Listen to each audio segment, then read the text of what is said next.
Peter Greenberg's live global travel update is presented to you by Colette. Discover the world. Guided travel since 1918.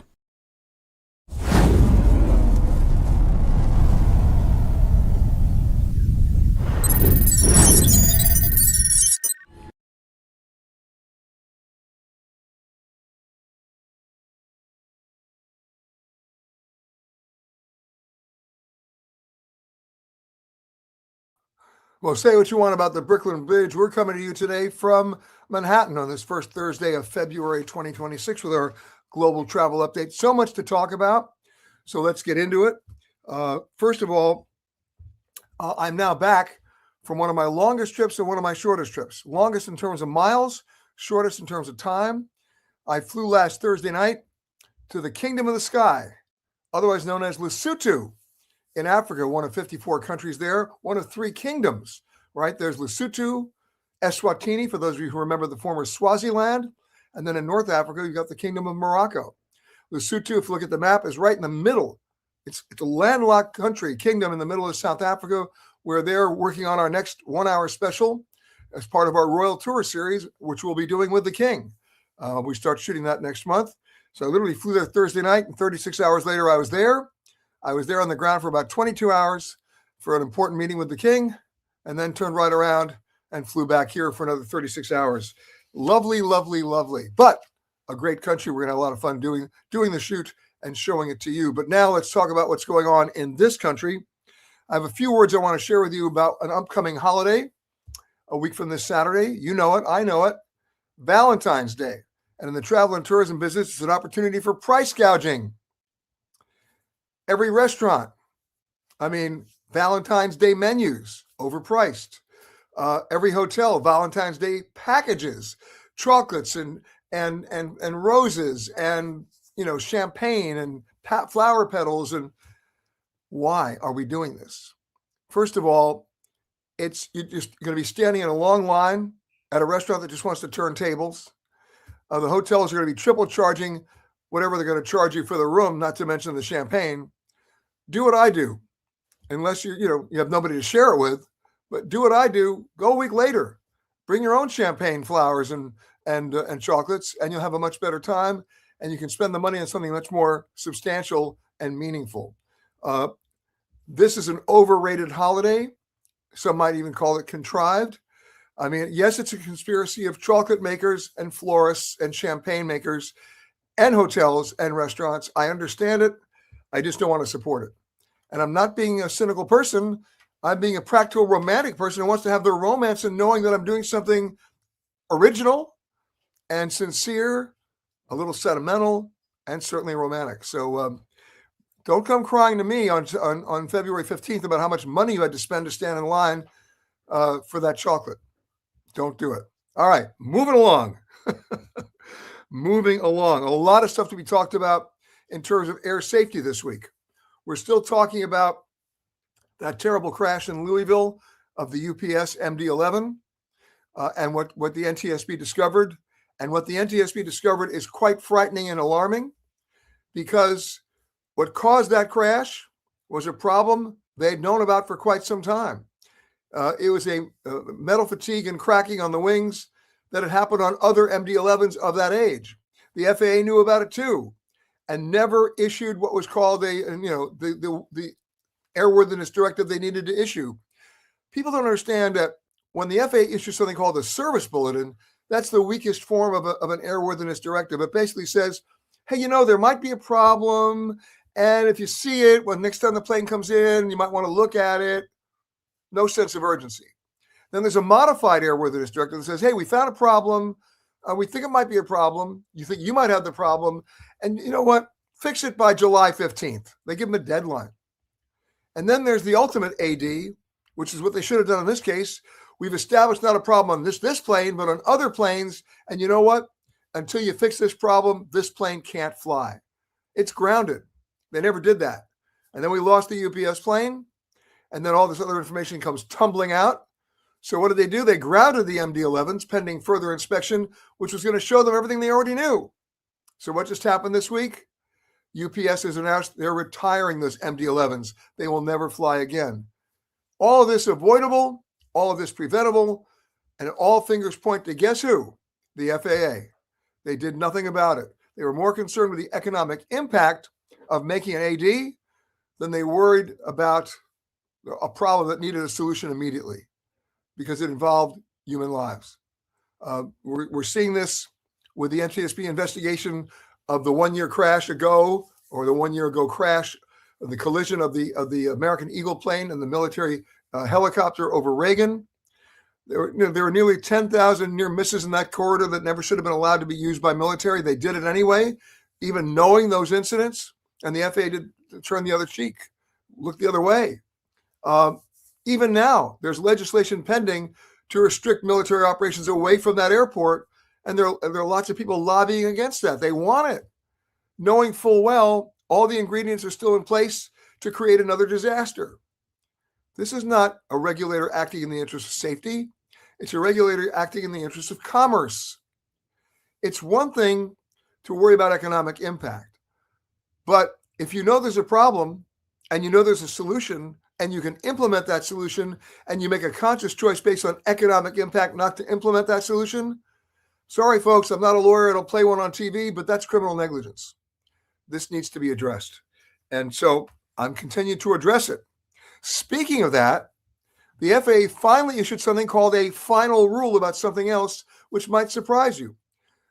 As a journalist, I've been advocating for this for decades, and nobody listened. Other safety analysts were advocating this, including the NTSB, for decades. By the way, if you want some interesting reading, would you believe that the NTSB publishes every year their 10 most wanted list, urgent safety recommendations they've made to regulatory agencies that were ignored? This is within the government. Well, one of them was this, something called the CVR. You know it as the black box, the cockpit voice recorder, which is not black, it's orange, that you'll find in the cockpit of every commercial airplane, along with the FDR, the flight data recorder, which they have in the tail.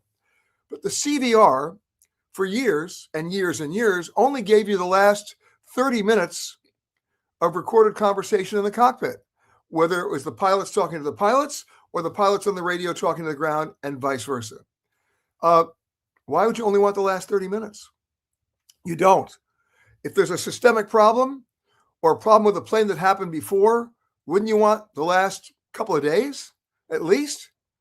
Well, they've now ruled that starting with all newly manufactured planes, God forbid they'd want to retrofit, they all have to be equipped with a CVR that gives you the last 25 hours of recorded conversations.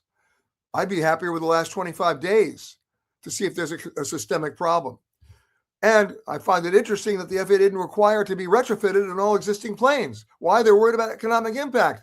The technology is available. Use it. Implement it. I mean, this is crazy, right? Anyway, reporting on that as well. Hey, it's the first 10 days of the new Southwest Airlines assigned seating. Are you excited? Well, what's interesting is they've gone from, open boarding in the A, B, and C groups to like 8 or 9 different boarding groups. And, that's a little crazy. Not only that, on the checked baggage deal, which you now have to pay for on Southwest, a lot of people are just bringing their bags to the gate. These are bags that could easily fit in the overhead compartment. And what's Southwest Airlines doing? They're forcing a lot of passengers to gate check them anyway, even if the bins have space and they're open. There's a lot of confusion at Southwest gates these days. Oh, by the way, speaking of boarding groups, I'm going to show you one of the funniest videos I've seen in a long time. Even if you've seen it before, you got to see it again, because I go through this every time I board American, Delta, United, and now, because of their all the boarding groups, Southwest. Watch this. Okay, excuse me, boarding group 1. I'm in boarding group 1, excuse me. I'm in boarding group 1.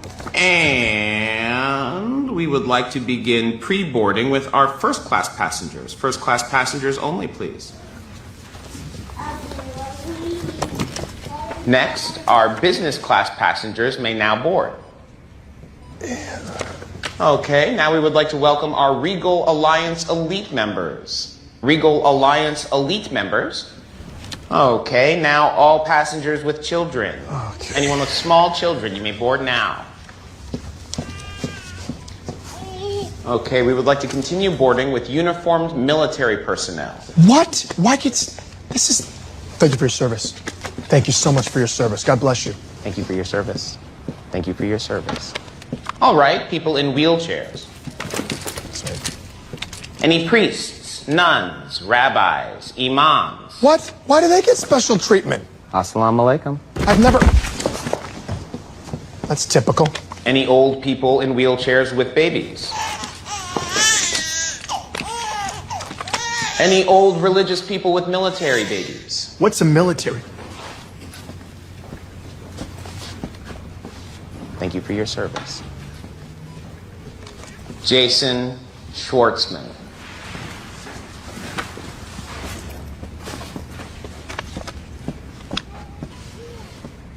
Anyone with a blue suitcase? You may now board. Finally. No, not you, sir.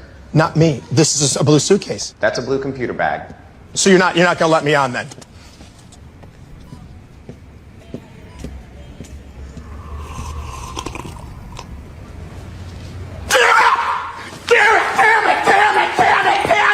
God damn it! Anyone who doesn't seem cranky. Drunk people. You will now be boarding any drunk people. Drunk people may board. All right. Nope, it's my bag.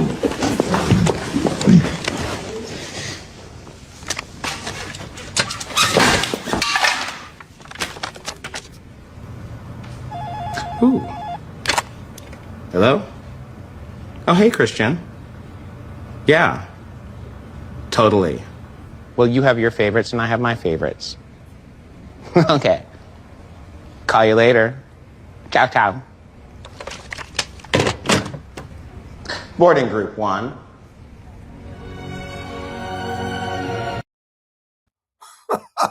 Come on. It's reality. Let's go. Let's hear it for boarding groups 1 through 9. I love it. I love it.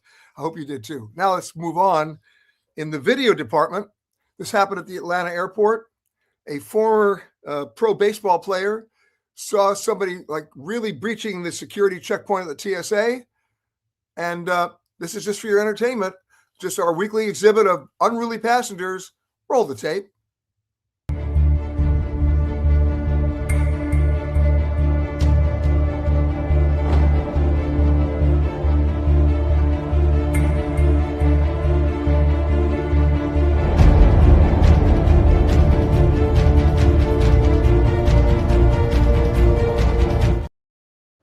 There you go.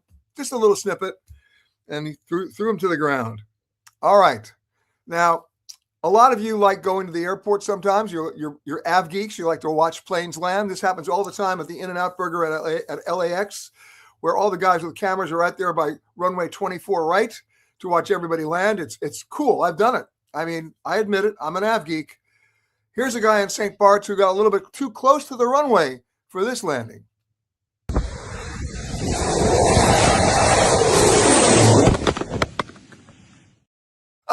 He survived, but there you go. What we will do for our shots. All right, now let's get serious. Over the last couple of weeks, I've been telling you about the drop-off in foreign tourism arrivals to the United States, which should happen in 2025. But now Cirium, this is an airline analytics data company, has analyzed the forward bookings for the summer of 2026 of flights from Europe to the U.S. and came up with some even more disturbing numbers, which will give you an idea of where we are moving into the summer. Look at this chart. Amsterdam flights to the United States, 23% fewer people coming. Athens, 19% fewer people coming. Barcelona, 26% fewer folks are coming. Paris, 21%. Dublin, 15%. It goes on and on. Frankfurt, 36% down from last year. Now, that's just coming into the U.S., but here's the really, and we knew this was happening. We talked about the loss in revenue that'll never be recouped in the billions of dollars, right? To not just airlines and hotels, retail, restaurants, rental car companies, theme parks. It goes on and on. But if you want to know the more disturbing numbers that Cirium came up with, It's how many Americans are not now going to go to Europe this summer. Look at these numbers. Look at this. All right. Amsterdam down 7%. Athens down 13%. Dublin down 13%. Frankfurt down 29%. Munich down 13%. Milan down 13%. What does that tell you? It tells you that people are afraid. They're afraid of the optics here, the perception that America is unwelcoming and inhospitable, worried about the visa issues, visa restrictions, visa penalties, costs, you name it. But the U.S. to Europe figure is a little confusing because we have U.S. passports. What's going on?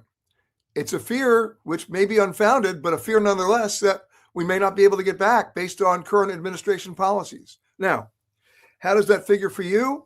If you're a smart and strategic traveler, easy. The airlines look at these same figures. Their algorithms are supposed to project demand and set prices. They can't do that now. On a domestic flight, if they see there are not that many people showing up, they can substitute equipment, right? They can put on a plane that holds fewer people. But if you're dealing with an international long-haul flight, you can't put on a smaller plane. It won't make it. You still have to operate the bigger wide-body plane, which means excess capacity, a lot of empty seats. You're going to start to see airfare sales again in the next 10 days to 2 weeks. That'll extend maybe through the whole summer. Now, here's the one caveat. If the Europeans are not coming to the U.S., where are they going? They're staying to travel within Europe, which means don't look for hotel deals because the hotels are still going to be full with Europeans, not Americans. So if you're looking to get a cheap airfare right now, get your cheap hotel rates right now before they start zooming up with demand growing from intra-European travel. That's my tip for the day on that. Now, one more thing while we're at it, and that is,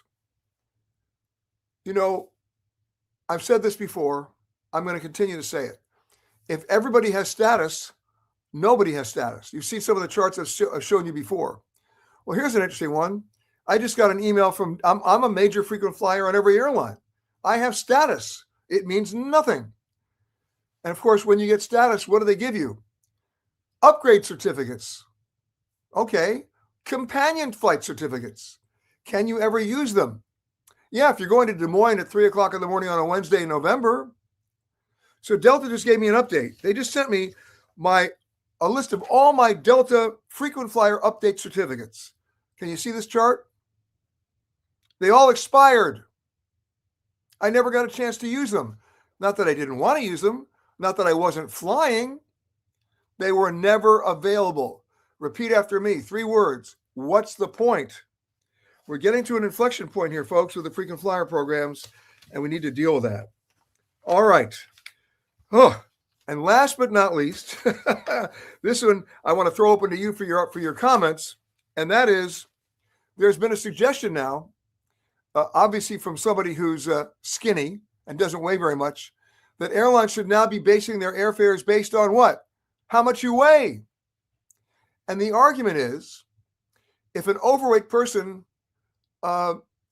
checks in with a bag that's under 50 pounds, they don't get charged.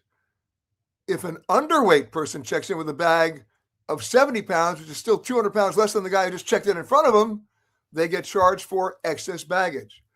So there's a proposal now circulating in airline circles that they're going to start restructuring some flights based on how they're going to charge you based on how much you weigh. You think that's a good idea? All right. I want to hear from you on that, all you skinny people. All right, let's go say hello to some folks. Jim and Harriet being number 1, as usual, from Richmond, Virginia. Nice to talk to you guys. Lindale is saying, hi from another chilly, rainy day in Naples. Okay, he says, hope it warms up for the Florida Travel Show. The Florida Travel Show is coming up, in fact, later this month, as well as Chicago. Let me tell you about that. I'll be speaking in Chicago. Put that up there if you can. That's coming up on February 21 and 22, followed by Fort Lauderdale. And there's a VIP code you can use to get severely discounted tickets.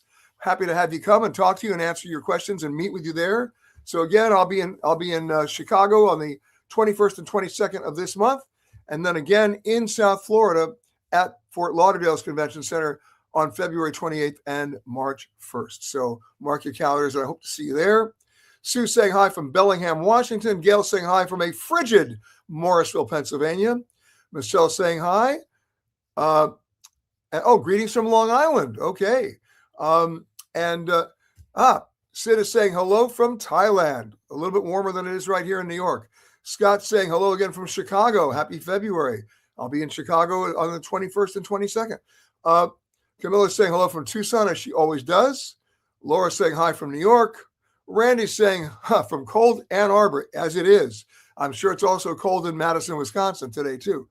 Boston Bob is saying, I'm sorry to hear that, Boston Bob, that you're back in the hospital. Please get stronger and get well soon. We love that you still come on the air with us and listen every week. But most importantly is your health. Recover quickly, sir.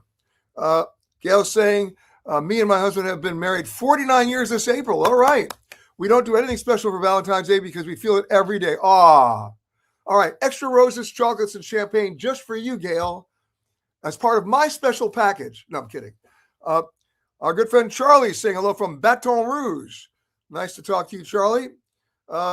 Okay. Jim and Harry saying, will the FAA talk to you in an interview? Yeah, I've interviewed the FAA before. I've interviewed the administrators of the FAA before. But the real problem is there are mission statements and there are action. I haven't seen the action. I've only heard the mission statements. That's not enough. Melanie saying hello from Miami. In the past, you have mentioned a donut or bagel shop you like in either Quebec or Montreal. Could you please advise the name again? Yeah, I can. It's in Montreal, and it's not a bagel shop. It's a bakery. It's a bagel bakery called St. Viateur. Now, there's another one called Fairmount, Fairmount. They're also excellent, but my favorite, St. Viateur. Amazing place. Now, there's another place I love there too, not bagels. It's for what the Canadians call smoked meat. And that is, it's really pastrami. And that's Schwartz's in Montreal. You know what? Go against the grain. Go there early in the morning. That's right. Have your pastrami sandwich in the morning. Because if you try to go there after 11:30 in the morning, you'll be standing in a long line. And by the way, the sandwich is this big and amazing. And the secret owner that nobody knows about is Celine Dion. She's never there. And that place has been there since, I think, 1928. But you got to go. Schwartz's for the smoked meat, a.k.a. pastrami. And you got to go to St. Viateur for the bagels. Okay. My good pal, Tammy. Tammy Godwin from Chile, Houston. Big love kisses to you, darling. Michael, saying greetings from Lima, Ohio again. Just back from Belize, rode the tubes through the river. Yeah, we did that too. In fact, if you go to Amazon, you'll see our show called Hidden Belize. Okay. Yep, Charlie loved that Key and Peele skit. It's the Key and Peele skit. It's that good. Okay. A lot of people love that skit. And Alexander says, what's the Russian boarding anyway? I'm always the last to board for the most comfortable experience in domestic flights. Well, I'm going to presume something, Alexander. You have no carry-on bags. Because if you did, you'd never find any place to put them. That's the whole reason why you want to be in boarding group 1 or a nun with a military outfit on. Either way, because you only have a chance then to get your bags away. Otherwise than that, they've already been filled. All right. With this drop-off in European passenger originations, how long before European carriers start canceling some flights, Amsterdam to New York only being 2 flights a day instead of 3? Well, they can, but remember, there are bilateral agreements that exist between countries that give them the rights to operate a certain number of seats in any direction between two countries that are signatories to these bilateral rights agreements. The minute you violate that, you may lose the option to add more flights later or replace that capacity. So airlines are very reluctant to mess with that bilateral agreement because it becomes reciprocal. It's not good. Okay. Scott says, in my opinion, the loss of travel to Europe is because we were spending all our money on eggs and milk. None left for travel. Well, I don't have any data on that, except I did go shopping last night, and my quart of milk was basically a round-trip ticket. No, I'm kidding. But no, you may have a point. I'll see what we can find out in terms of actual real data that can support that. Okay, greetings from the sunny Bay Area. Pat saying, so a 6.3 man pays more than a petite 5.3 female? It's based on weight. I don't know. That's one of the arguments. Okay. Uh, okay. Oh, Gail says, I'm surprised that Milan visitors is down, especially with the Olympics. Well, look at the numbers I just gave you. That supports that. Not pretty, but it supports that. Evelyn's saying hi from Denver. Renew is saying that was an Alan Funt episode at the airline check-in counter. Old show. Where passengers were weighed instead of their luggage. Oh, Alan Funt. Remember that? Candid camera. Right. People never want to tell the truth about their weight. They lie. You all lie about your weight. Remember Candid Camera with Alan Funt? That was a great skit. Renew, thank you for reminding me of that. Camilla's saying, well, that person punch luggage weight policy has always existed for small aircraft. Yeah, because weight's critical on those smaller planes. If they're going to pull that stunt carry-ons, would also need to be weighed. Get ready to check in 6 hours before departure. BYOS, bring your own scale. Patty's saying hello from a very cold Kentucky. Michelle says, yes, Schwartz's is delicious. It is. And they smoke that meat for hours and hours and hours. They do a very, very, very good job. So there you have it. Okay, we gave you the funny, stupid videos today. I'm going to give you one that goes back 26 years. It was a commercial for Southwest Airlines, and it's one you got to like. You can't not like it. Roll it. Grandma. Oh! Stevie. Over here. Grandma. How long has it been? Now is the perfect time to visit loved ones in Buffalo, New York. Starting October 8th, fly Southwest Airlines nonstop for $44 each way with 7-day advance round-trip purchase. You are now free to move about the country. Now, you know what I love about that, other than the sentimental move of picking the right grandmother? $44 with a 7-day advance purchase, and they forgot to tell you one more thing. A required what? Saturday night stay. Remember those days? Oof, not pretty. Not pretty at all. All right, let's go to the photo of the week. It's coming. There it is. Congratulations to Raymond Cohen. He took this photo in Southern Maryland. He said this photo was taken right after the snow ice storm a week and a half ago.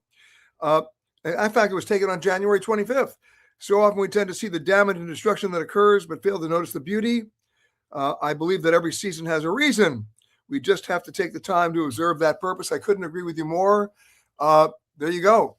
It's I love that shot, and reminds me of a couple of paintings I've seen as well. And when a picture reminds you of a painting, you know it's a great photo. And if you think your photo qualifies as the photo of the week, you know what to do. Just send it to photo contest at petergreenberg.com. And if we agree that it belongs up there, along there with Raymond's, it goes right up there as well. So thank you for that. Here are some other questions you guys sent in during the week. Matthew says, will there be a renewed call to close Reagan National following the recent NTSB findings? Absolutely not. I mean, look, if you were doing a complete safety analysis of airports like Reagan, then in a perfect world, they'd close it. Like they'd close Burbank in LA. Airports that are so convenient and wonderful and yet have inherent safety challenges, right? But ain't going to happen. You know why? Because you have 435 very important passengers, actually 535 very important passengers that love that airport. That's right, U.S. Congress. That's how they fly home to their home districts, right? Most of them don't want to go to Dulles. They want to go to Reagan. That airport's going to stay open. We just have to make it safer. And we do that by not getting lobbied to keep military corridors open where they never should have been there in the first place. Okay, here's one from Sherry. I wanted to ask about visiting the Canary Islands. We are planning a trip to Spain later this year and would like to go there for a couple of days. Since we don't have a lot of time for this trip, we are trying to decide between the Gran Canaria or Tenerife. We want to do new culinary experiences, blah, blah, blah. Well, you know what? Here's the deal. Go to Amazon and take a look at my show, right? Canary Islands. I mean, 1 hour special on the hidden Canary Islands. And we went to all of them. You got to check it out. And I guarantee you'll be able to make a decision between which ones you want to go to. Okay? Well worth it. Well worth it. Okay. Here's one from Robert. I'm working on a bucket list and most of them require travel. Well, duh. I spent 1 month in Spain in March and 2 months in April in Montmartre in Paris. This year, I want to take the Orient Express from Paris to Venice May 1st. It includes a cocktail in each of the Cabrini-owned Harry's bars. The Orient Express is on the bucket list, as is Harry's Bar. I just tangoed in the streets of Buenos Aires. Hey, I want your job. So I have two questions. Is it best to book the Orient Express directly or a travel agent? Another item on the list is the New York to Southampton via ship, first class, tuxedo at dinner every night. Yeah, I definitely want to go with you. All right, first and foremost, go through a travel agent or a travel advisor on the Orient Express, because you're not just booking the train, you're booking where you're going to stay on the train, and you're booking whatever optional excursions they might have based on where the train is stopping along the way, or where you may want to stop, if at all, right? And if you're looking for Harry's Bar and you're looking for the drink, let me tell you the one thing you have to order at Harry's Bar, or at Cipriani for that matter. It's the tagliolini gratinata. Now, imagine it's the richest pasta and cheese dish you could ever have. Now, they make it with ham or without the ham. I take it without the ham. They torch it on top like a really great creme brulee. And of course, you'll get your signature cocktail there, which is followed immediately without negotiation by a nap. All right. So have a great trip. So go through a travel agent on all these things, right? Because it's more than just booking the cabin on the ship. It's other things that you get to do on the ship because of their preferred supplier relationship with that ship, as it is with the train. Okay. Ricky says, what in the world is happening to the luxury hotel segment? The nightly rates have been skyrocketing, it seems, ever since COVID. Well, here's what's going on. All the folks that had money that they were going to spend on a new car, new clothes, new jewelry, said, you know what? I don't want stuff. In the wake of COVID, I came up close and personal with my own sense of mortality. I have no idea how long I'm going to be on the planet. So I want to take all that money that I had in these buckets and move it over to experiences, AKA travel. And I don't care what it costs. I want the best of everything. So look at Delta Airlines' last quarterly report. Where'd they make all their money? In the front of the cabin, where the prices have never been higher. Same thing with luxury hotels. It's the suites that are selling out, not the regular or deluxe rooms. And what are some of these hotels doing? By the way, COVID related, they're still having staffing issues, maybe still operating at 50%. So what are they going to do with those rooms that are going empty? They're leaving them empty because they've done the analysis. They'd rather be 50% full and charge exorbitant rates for the suites than discount you 100% full and be unable to service them because they don't have the staff. That gives you two reasons why hotel rates for luxury cabins and luxury rooms are where they are today. Okay? So there you have that.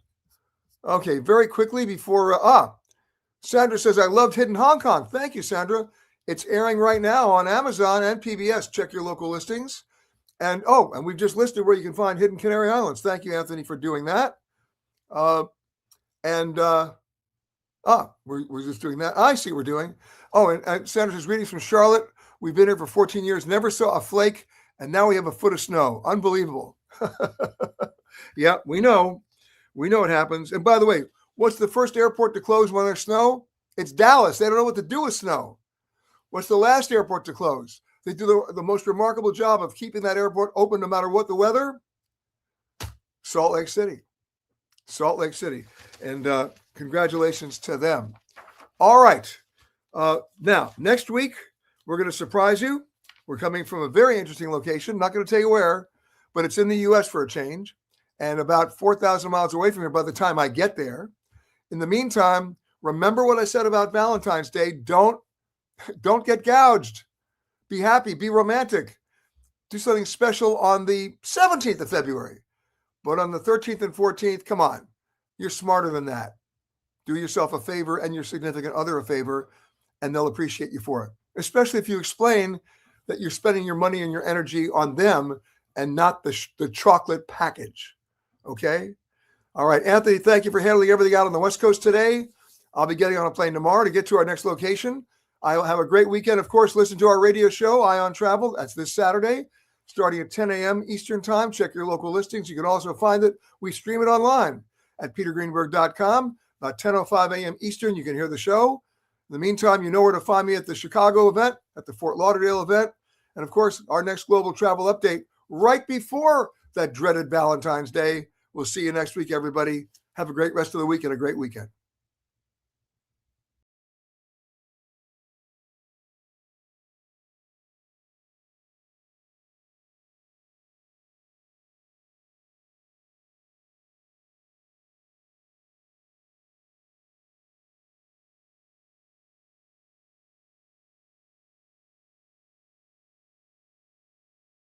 Peter Greenberg's live global travel update is presented to you by Colette. Discover the world. Guided travel since 1918.